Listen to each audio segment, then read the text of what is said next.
Hai para pemilik waktu luang, selamat datang. Apa kabar kalian semua? Mudah-mudahan sehat selalu ya. Di video kali ini, kita akan melanjutkan kembali alur cerita drama Korea yang berjudul Doom at Your Service episode ke-7.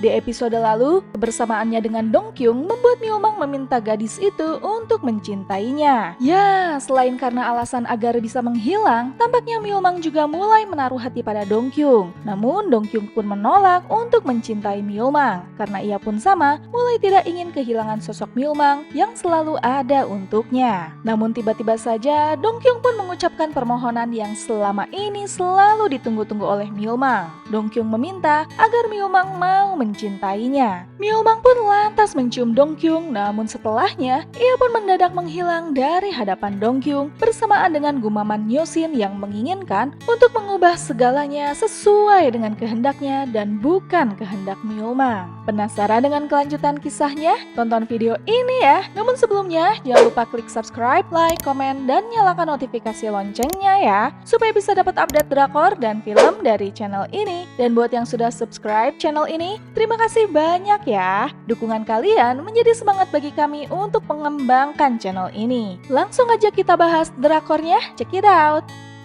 Hilangnya sosok Myulmang dari hadapannya yang begitu tiba-tiba membuat Dong Kyung terkejut dan langsung berlari ke dalam rumah dengan harapan agar ia bisa menemukan Myulmang di rumah. Namun Dong Kyung pun terduduk lemas tatkala menemukan hanya ada tembok putih di depannya karena rumahnya kini sudah tidak terhubung lagi dengan rumah Myulmang seperti dulu. Kemana sih Myulmang?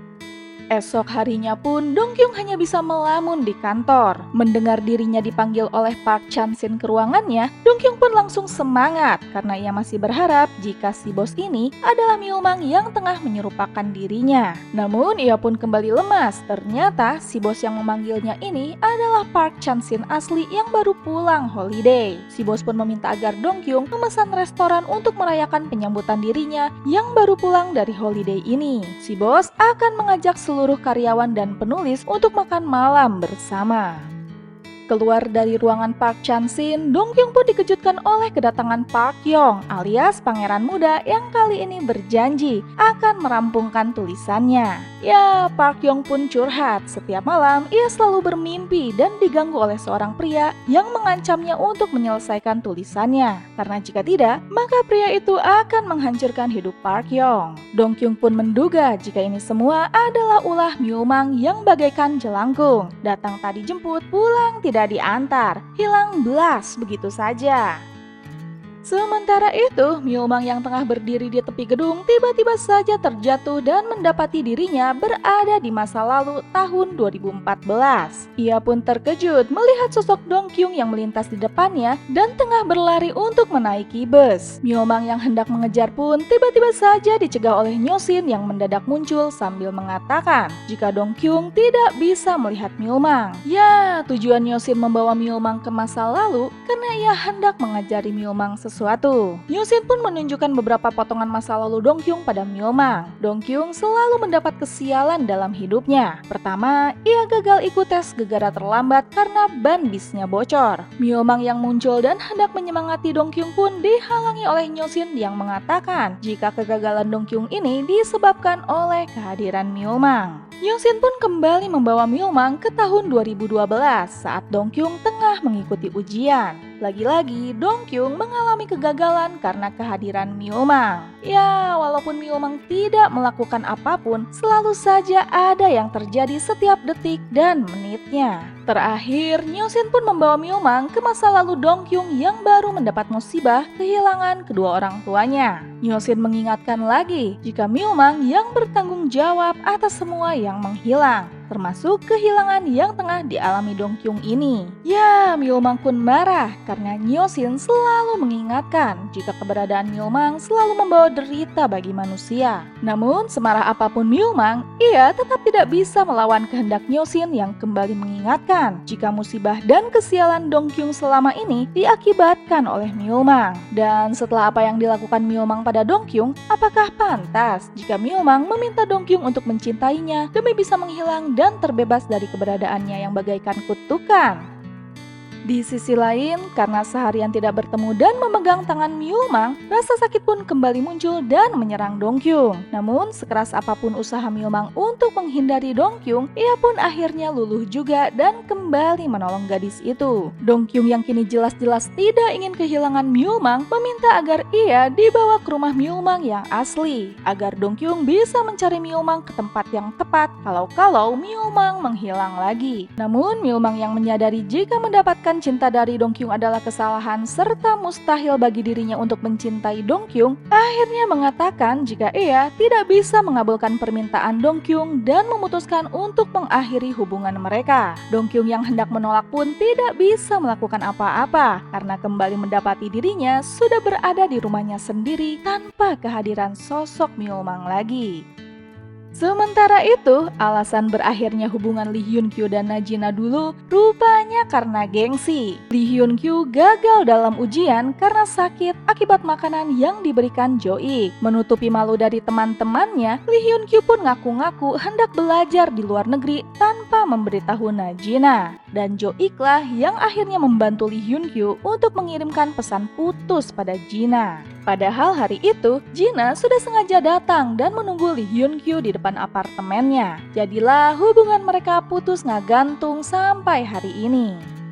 Mengetahui kegalauan bosnya, Tak Sun Kyung pun mencoba membantu dengan menjadi konsultan cinta bagi Lee Hyun Kyu, yang akhirnya membawa Sun Kyung ke apartemen yang ditinggalinya bersama Jo-ik. Di sana, Sun Kyung pun membuka identitas dirinya sebagai adiknya Tak Dong Kyung. Pengakuan ini pun mengejutkan Jo-ik dan Lee Hyun Kyu yang akhirnya meminta agar Sun Kyung tidak membocorkan pertemuan mereka ini pada Dong Kyung. Ya, Lee Hyun Kyu pun akhirnya curhat pada Jo-ik jika ia masih sangat menyukai Najina. Hanya saja rasa gengsinya di masa lalu membuat hubungannya dengan Jina jadi renggang seperti ini. Di saat bersamaan, Jina pun mengirim pesan pada Jo-ik untuk memintanya datang dan membantu memberi masukan untuk novelnya. Namun karena sedang mendengar curhatan Lee Hyun Kyu, Jo-ik pun membalas pesan dan mengatakan jika ia tidak bisa. Jawaban Jo-ik ini jadi mengingatkan Jina akan masa lalu. Dulu ia rela hujan-hujanan demi bisa menemui Lee Hyun Kyu di depan apartemen dan membuat Jo-ik tidak bisa masuk ke apartemennya. Tidak tega melihat Jina basah kuyup, Jo-ik pun meminjamkan payung hijau dan menyuruh Jina untuk pulang saja. Karena toh Lee Hyun Kyu juga sudah pergi ke Jepang. Jina pun menangisi kepergian Lee Hyun Kyu karena meninggalkannya sebelum bisa melakukan ini itu, termasuk belum pernah berciuman. Aduh, merasa kasihan, Jo-ik pun mendadak mencium Jina. Ya, itulah sejarahnya bagaimana Jo-ik bisa mengambil first kiss-nya Najina. Di kantornya, Dong Kyung pun kedatangan seorang penulis bernama Dalgona yang mengatakan jika ia tidak bisa melanjutkan tulisannya lagi karena ia tengah mengidap kanker stadium 3. Dalgona mengingatkan jika penulis Ji Joking yang agak nyebelin mengetahui kondisinya ini juga. Jadi jangan kaget kalau nanti dia menceritakan kondisinya ini saat acara makan malam bersama. Dalgona pun curhat jika ia menyesal karena selama ini ia tidak menjalani hidup dengan menjadi diri sendiri. Dan setelah sakit, ia sudah tidak punya banyak kesempatan untuk melakukan ini itu. Dong Kyung pun jadi agak ngelamun mendengar curhatan Dalgona karena hidup yang ia jalani saat ini sama percis dengan Dalgona. Ia belum pernah hidup dengan bebas lepas, mengutarakan apa yang ia suka ataupun tidak suka, atau hidup dengan menjadi diri sendiri. Dan seperti dugaan Dalgona, di acara makan malam itu, Ji Joking pun mulai menggibah tentang kondisi penulis itu. Muak dengan kelakuan Ji Joking, Dong Kyung pun akhirnya memberanikan diri untuk menyela perkataan penulis nyebelin itu. Merasa memiliki nasib serupa dengan penulis Dalgona, Dong Kyung pun akhirnya mengaku jika dirinya juga tengah mengidap kanker seperti Dalgona. Hidupnya pun tinggal 3 bulan lagi dan sebentar lagi ia akan segera pergi ke akhirat tanpa sempat menikah atau melakukan ini itu. Beres membuat pengakuan, Dong Kyung pun akhirnya pamit undur diri dari pertemuan itu. Teringat akan Myulmang, Dong Kyung pun mencoba berbagai cara agar pria itu mau muncul di hadapannya. Mulai dari menyeberang jalan hingga hendak melompat dari gedung. Namun usahanya itu sia-sia hingga ia pun akhirnya ketiduran di lantai. Dan malam itu pun, Myeolbang muncul untuk menggenggam tangannya dan memberinya bantal untuk tidur. Paginya, Dongkyung pun terbangun dan melihat bantal yang diberikan Myeolbang. Kesal karena Myeolbang tidak mau menampakkan diri di hadapannya, Dongkyung pun akhirnya melepas gelang merah pemberian Myeolbang. Sementara itu, mengetahui jika Dongkyung tengah sakit parah, seluruh teman kantornya pun terkejut. Jo-ik cuma bisa termenung memandangi kursi milik Dongkyung, sedangkan Yeji tidak bisa menahan tangisnya. Sementara itu, sambil menangis, Jina pun pergi ke kantor Life Story. Ia tidak menyangka jika Dongkyung bisa menyembunyikan sakit yang tengah dideritanya serapat itu darinya yang merupakan sahabat dekatnya. Kedatangan Jina untuk mencari Dongkyung membuat heboh seisi kantor. Jina pun tidak bisa menahan tangisnya di kantor itu dan menyesali diri. Kenapa ia bisa sampai nggak tahu tentang kondisi Dongkyung? Jo-ik pun sama, ia pun menyesal karena sebagai atasan, ia tidak bisa memberi perhatian yang baik pada Dongkyung. Melihat keadaan Jina yang nggak karuan akibat habis nangis, Jo-ik pun memutuskan untuk mengantar Jina pulang. Namun di jalan, Jo-ik melihat Lee Hyun-kyu yang mendadak sedang berada di luar kafe untuk beres-beres. Spontan, Jo-ik pun membalikan tubuh Jina. Namun Lee Hyun-kyu sudah keburu melihat Jo-ik yang tengah bersama wanita yang entah siapa di mata Lee Hyun-kyu. Sementara itu, akibat melepas gelangnya, Dongkyung pun tumbang juga dan akhirnya harus dilarikan ke rumah sakit oleh Sun-kyung. Di detik-detik sebelum pingsan, Dongkyung pun teringat akan sosok Myeolbang yang selalu ada untuknya, yang mana kini entah berada di mana.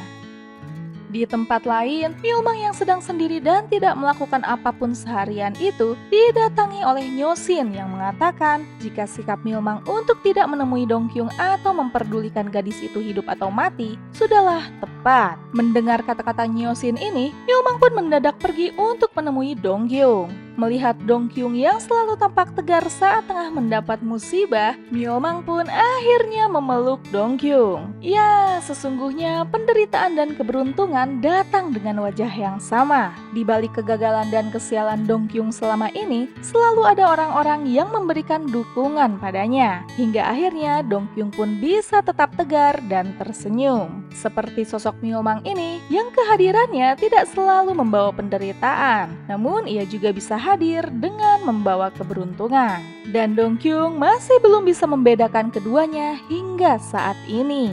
Dan Doom at Your Service episode ke-7 pun selesai. Gimana nih para pemilik waktu luang? Rupanya kehadiran Myeolbang tidak selalu membawa derita ya. Ia bisa juga menjadi pembawa keberuntungan. Hanya saja dari sisi mana kita melihatnya. Dan Dongkyung yang selalu berpositif thinking menilai Myeolbang bukan sebagai pembawa kesialan, melainkan Myeolbang bisa membawa keberuntungan baginya. Penasaran dengan kelanjutan kisahnya?